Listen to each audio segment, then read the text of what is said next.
Apple takes on a researcher from Google Project Zero. Could this be the week that we see iPhone 12 announcement? And also we're going to be looking at Google's announcement of their devices. So we're checking out everything that's been announced this week in tech.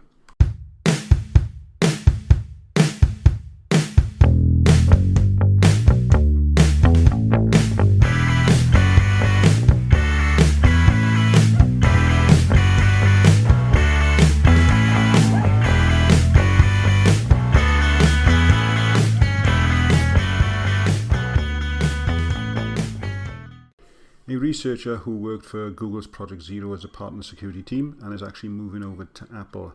Brandon Azad put out a tweet yesterday that has said, "It's with both bittersweet sadness and excitement that I say goodbye to Project Zero, as I'll be joining Apple next week to continue my work for improving Apple device security. My time at Project Zero has been amazing, and it's been an honour to share in this wonderful mission. My teammates at Project Zero have been among the kindest and smartest people I've met, and I've learned so much from them. I really miss working alongside everyone on the team. Thank you for having these wonderful experiences and keep on hacking." So it's definitely an interesting move. Google's Project Zero basically goes out and they try and find vulnerabilities, not just in Apple, but in other device software and manufacturers as well. And Google Project Zero has been responsible for putting out some of the information once they've told Apple about it, that's then been used to jailbreak devices. So iOS 13, a lot of their jailbreaks have been based on the work by Project Zero, and obviously Apple have patched those vulnerabilities throughout iOS 13 and iOS 14 as well. And that's why with jailbreaking they always say to try and stay on the lowest firmware, because obviously that's where it's basically got the most vulnerabilities. And then once those comes out, they can then start working on developing a jailbreak using those exploits that's been discovered. So it's definitely an interesting move. And obviously Azad is going to be known for his work with iOS, I would imagine, because he's been definitely known for working on iOS issues as well, and he's been credited in Apple's patch notes for both iOS and macOS releases multiple times. So no doubt that Apple will be using him in the iOS side of security, and obviously probably a bit more macOS as well. So this week Google did their launch night in, and unfortunately I was working a night shift when this was out, so I wasn't really able to put a podcast out about it. However, it did give me time to actually watch the event, as you call it. Basically it was a pre-recorded 30-minute advertisement of their new products, and I have to be fair, I actually prefer that to some of the live ones they've done in the past. There was a little bit of cheesiness going on, but nothing compared to in the past there. They've obviously had some mix-ups on stage. And one of the things I did notice when the people were talking and presenting, they seemed to be talking off camera a lot as well, which was a bit annoying considering they could have had the cue cards up so they could actually see that. So I'm not going to go in order that Google actually announced these products. I'm just going to go in and just talk about some of the things that I saw and what I liked and didn't like. So first up, the Chromecast with Google TV. Now I've currently got their last generation of the Chromecast, and that's actually quite useful. You can cast stuff off to the TV. I wanted something because I've already got a third generation Apple TV and the fourth generation, and I didn't really want to pay out the high prices Apple would charge. I just wanted something up in a spare room that I could cast to occasionally, so that actually worked out really nice. However, what I did like about the new Chromecast, obviously it's got the remote. First of all, the Apple TV has a remote. The last Chromecast didn't. So with this remote now, obviously, and you've got Google TV that used to be called Android TV. They've been rebranded again. I think it's like the third time now. So you can actually put your apps on there. And I did notice that their layout looked an awful lot like the Apple TV layout on the fourth generation Apple TV. So it's coming in at a good price point. In the UK, it's $59.99. And they've currently got an offer as well. You can go with a 6-month Netflix bundle for an additional £30. So I decided to go for that because we already pay for Netflix anyway. So by doing it this way, we save ourselves about 3 months worth of Netflix charges by taking this bundle. However, this isn't scheduled to get to us until November time. So we will obviously look at probably doing an unboxing and review, but it's going to take some time for it to unfortunately come here in the UK. I know in the US it's available already. So by all means, if you're looking for some reviews, check out the YouTube. I'm sure there'll be plenty on there. So that's pretty much it with the Google TV. That one is probably going to end up in the spare room as well. but I'll definitely be putting it downstairs first to give it a good try. I really do like the Google Assistant. Now, I know before you all shoot me about the privacy and everything else, but I've already got a lot of Google Nest products in my household, and I prefer them to the Amazon Alexas, and I definitely prefer it over the Siri HomePod Smarts. The Siri HomePod, basically, you can ask it questions. It's not great. The sound quality is amazing, but I want it for the smarts as well. Running a business can be hard, and maintaining a social media presence could even be harder. That's where Creatively Social come in. Creatively Social works with small business and entrepreneurs to keep their social media accounts active and engage with their customers whilst they are busy running their day-to-day business. For competitive pricing, check out creativelysocialva.com. Thanks Creatively Social for sponsoring today's episode. So next up I want to talk about the Pixel phone lineup. Obviously we had the Pixel 4a announced a few weeks ago, and we were waiting for shipment date confirmations and things like that, and that came in at a really good price point. Now obviously with COVID going on, Google's seen a massive delay in the releasing of the 4a, so they did say that they were having a 4a with 5G and a Pixel 5 come in October as well, so they held true to their form. Now it's a bit of a mix-up really between these devices, I think, personally. The 4a with 5G I think should have been waited and held off and be called the 5a, because it's got better features than the existing 4a, and that's not just the 5G. Now 5G at the moment in most places isn't all that, especially here in the UK, so I'm not really too concerned about the 5G aspect of things. However, if you've got it and you want to try and future-proof your devices, that's great.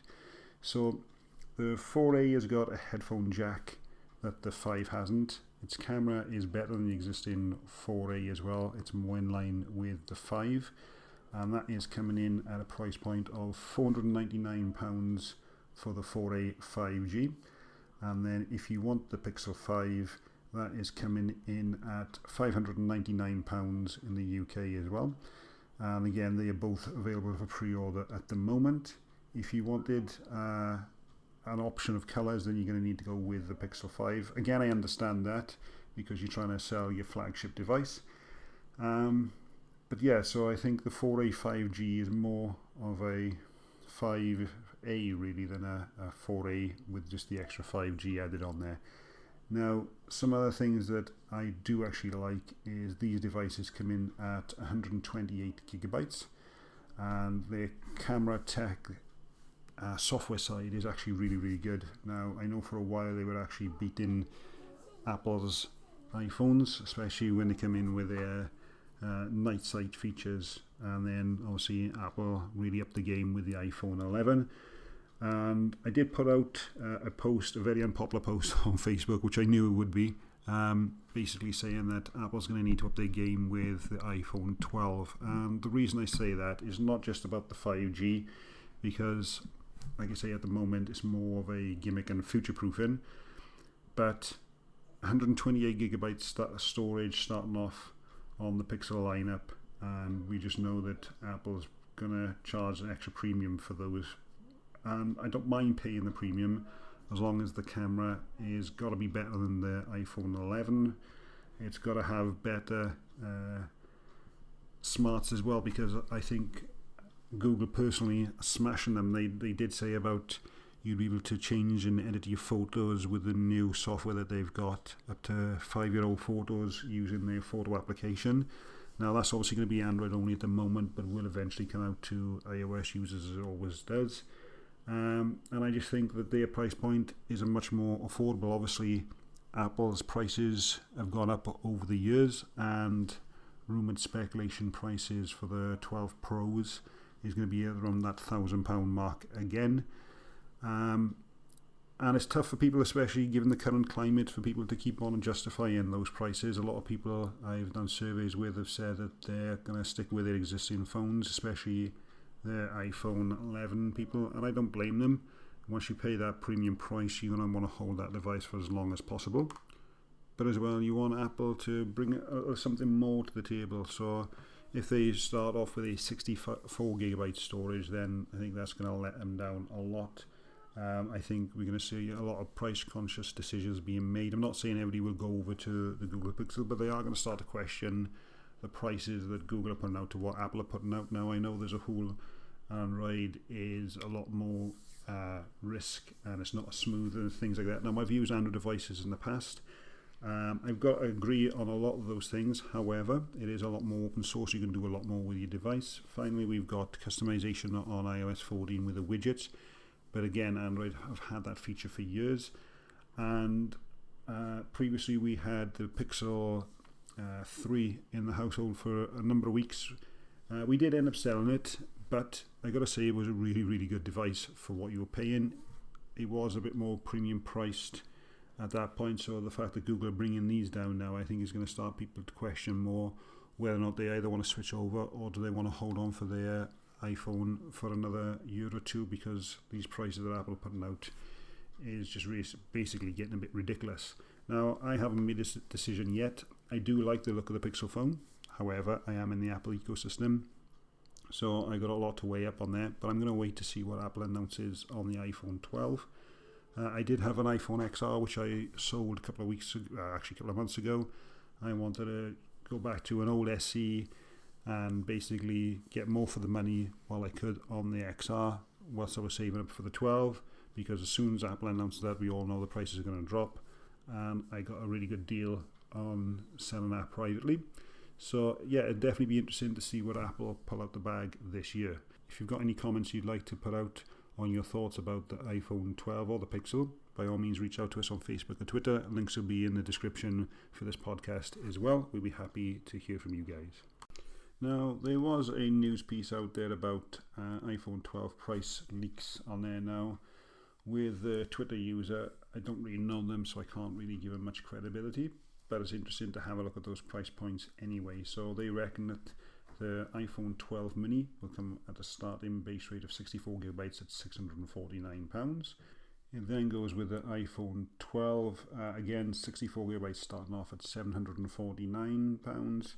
The iPhone 12 Pro starting base of 128 gigabytes, which I was talking about with the Google Pixel as standard, that's £999, and the 12 Pro Max 128 gigabytes starting at £1,099.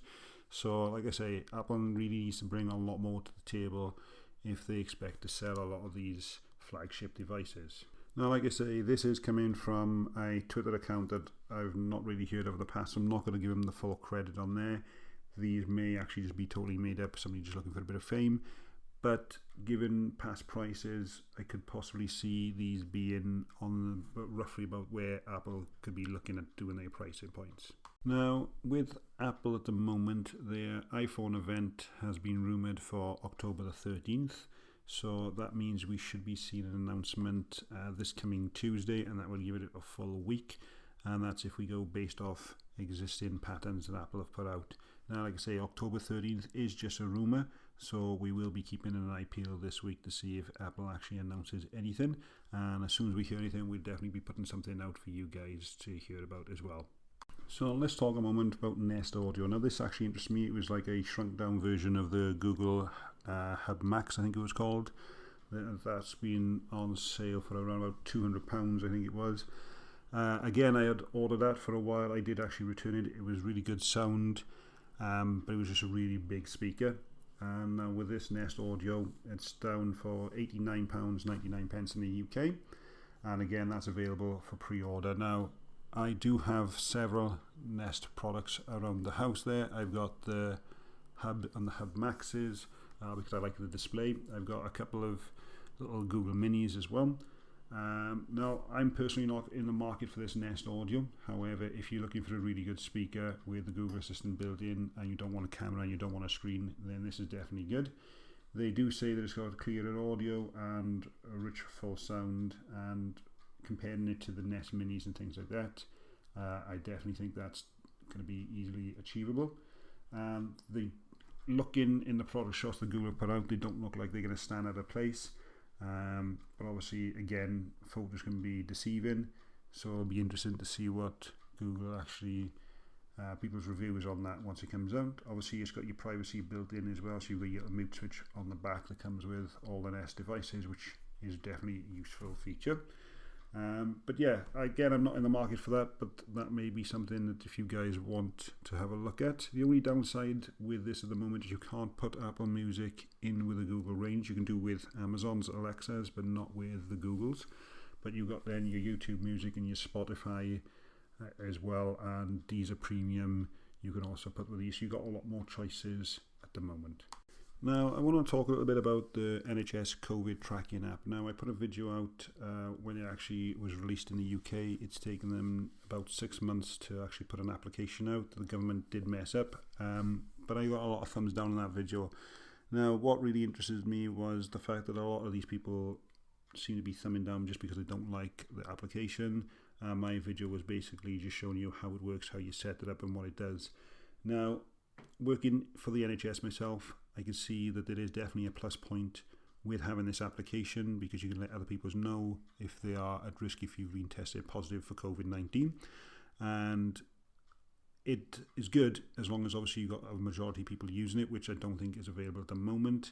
It does use both Google and Apple's API, so you know your privacy is at the forefront with Apple in there. And you've got the easy use as well with Google and things like that. So the fact that they're using that finally is definitely good.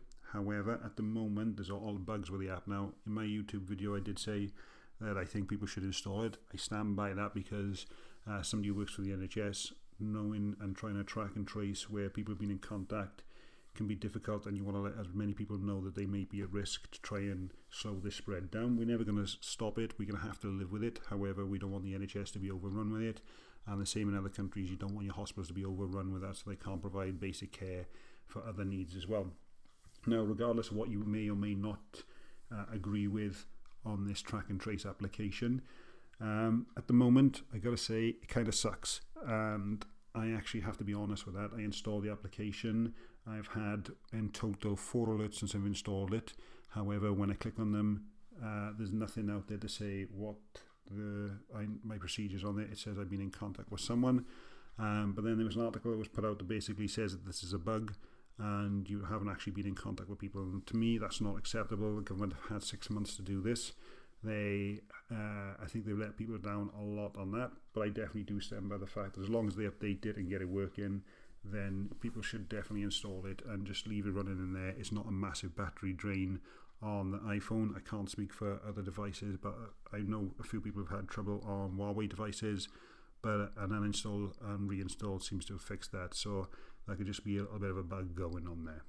So that's it for today, guys. Thanks for tuning in, and thanks to our sponsor, Creatively Social, and we'll hope to catch you on the next one.